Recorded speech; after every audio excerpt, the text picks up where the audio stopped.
Long ago in Romania, there was a knight who had magical powers. But times had been hard on him, and he had lamed his leg and was not able to go off and serve the Sultan the way he expected to.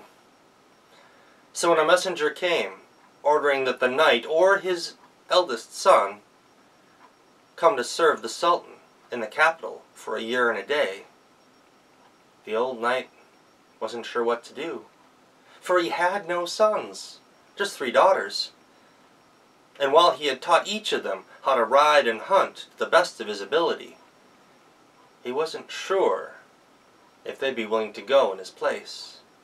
Besides, if the Sultan discovered that they were women, well, who knows what might happen to them. The knight thought and thought of what he should do, and his daughters noticed right away after the messenger left that their father had fallen sad. He didn't eat his meals. He just looked off at the horizon. Until finally his oldest daughter said, "Father, Father, what's wrong?" And he told the 3 girls what had happened. "No problem," said the oldest daughter. "I'll dress in armor and pretend to be a boy. You've taught us how to fight and ride. I will do your work for the Sultan." The old knight thought, well, perhaps this could work. And so he gave his eldest daughter a bright suit of armor, and a strong horse to ride, and a lance and a sword, and sent her off. But as she was leaving, she didn't notice that her father rode off another direction, circled around, and came to a bridge that led from his lands to the Sultan's. There he tied his horse, and using his magic transformed himself into a blue boar, a wild pig. And when the woman stepped onto the bridge riding her horse, the boar jumped from the bushes and charged out at her, growling and snarling. And she screamed and turned her horse and rode it all the way back to the castle.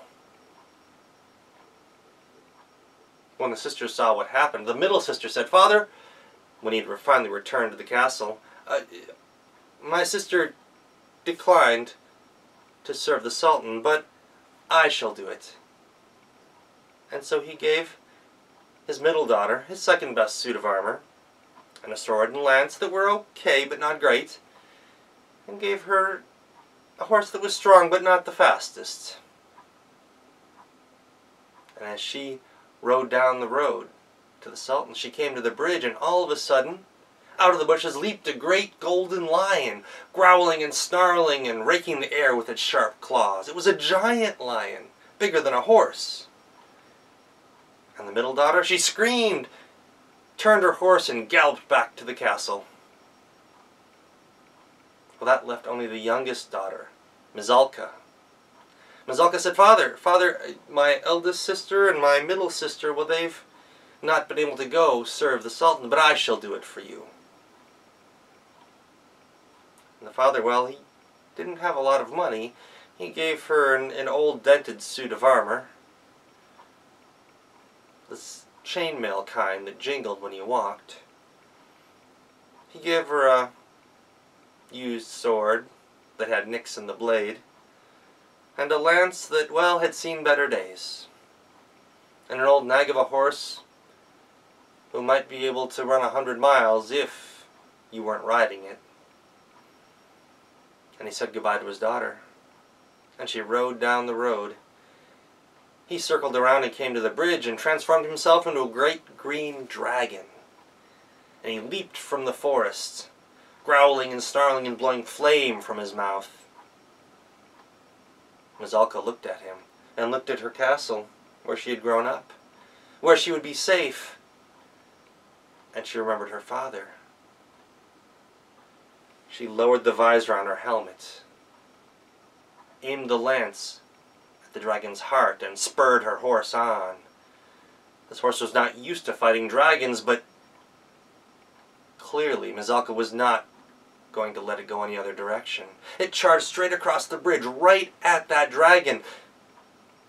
And the wizard knight realized his daughter wasn't turning around. He cast another spell, and poof!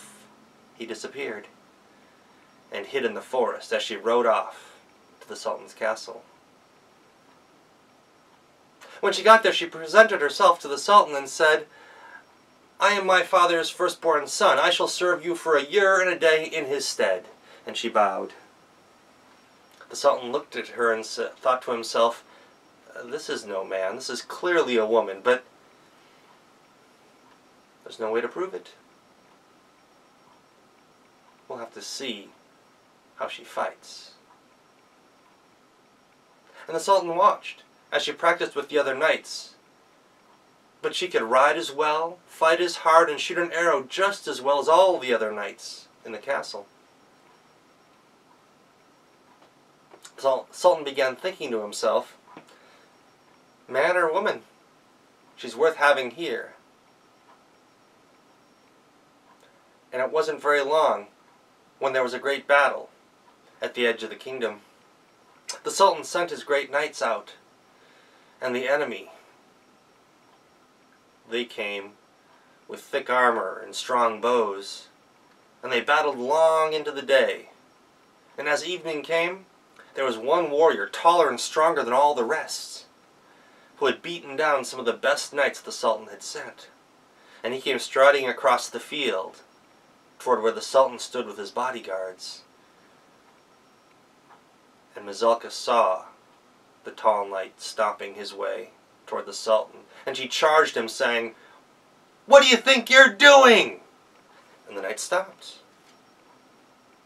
He saw this small, slender knight and thought, "Ha! You think you can stop me, boy?" And he lifted up his great morning star, a stick with a chain and a heavy metal ball. He swirled it around his head and he swung it at Mizilca. But she was quick. She ducked out of the way and backed up. And the knight followed. He swung his morning star and she ducked. And he swung and she ducked. As she was backing her way up very carefully, she was noticing where she was going, right to the edge of a lake. And finally, when they were right on the edge of the lake, that tall knight swung his morning star once again, and this time Mizilca ducked down and dove to the side.